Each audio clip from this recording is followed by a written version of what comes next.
ويوم نبعث في كل أمة شهيدا عليهم من أنفسهم وجئنا بك شهيدا على هؤلاء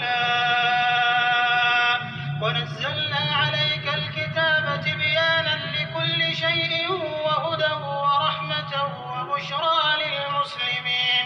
اور اس دن کو یاد کرو جس دن ہم ہر امت میں سے خود ان پر گواہ کھڑے کریں گے، اور اے پیغمبر صلی اللہ علیہ وآلہ وسلم تم کو ان لوگوں پر گواہ لائیں گے، اور ہم نے تم پر ایسی کتاب نازل کی ہے کہ اس میں ہر چیز کا بیان مفصل ہے اور مسلمانوں کے لیے ہدایت اور رحمت اور بشارت ہے.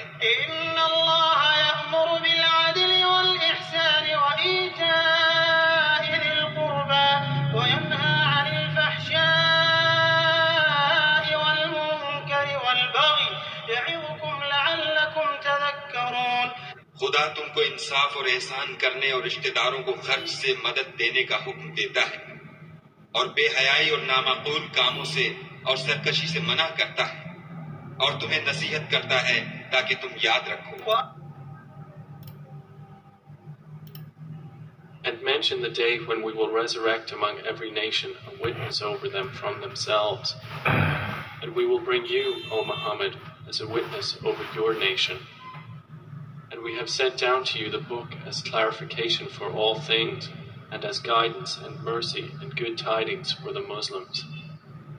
Indeed, Allah orders justice and good conduct and giving to relatives, and forbids immorality and bad conduct and oppression. He admonishes you that perhaps you will be reminded.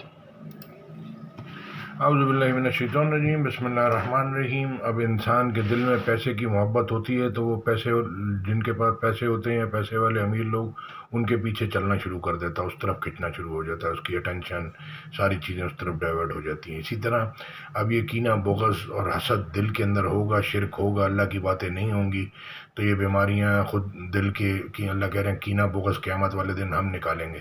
پھر ایک دعا ہے، یا اللہ مسلمان بھائیوں کے لیے ہمارے دلوں میں کینہ بغض نہ پیدا ہونے دینا. تو جب آپ دعا نہیں کرو گے تو کینہ بغض حسد پیدا ہوگی. اب یہاں اللہ پاک صاف صاف کہہ رہے ہیں کہ یہ بشارت، رحمت، نور، ہدایت، یعنی کہ پاسٹ، پریزنٹ، فیوچر سب بتاتی ہے. تو یہ اللہ کی بات سن لیں گے تو پھر آپ یہ دنیا کے نقصان سے اور آخرت کے نقصان سے بڑے، اللہ کہہ رہے ہیں ہم دنیا میں تھوڑی سی پکڑ پکڑیں گے کہ لوگ ہماری طرف رجوع کریں. تو لوگ بیمار ہوتے ہیں، کوئی مسئلہ آتا ہے، کوئی مشکل ہوتی ہے تو وہ اللہ کی طرف رجوع ہی نہیں کرتے، ڈاکٹر کو دیکھتے ہیں، دوائی کو دیکھتے ہیں، حالات کو دیکھتے ہیں، ایک دوسرے کو دیکھتے ہیں، اللہ کی طرف دیکھتے ہی نہیں.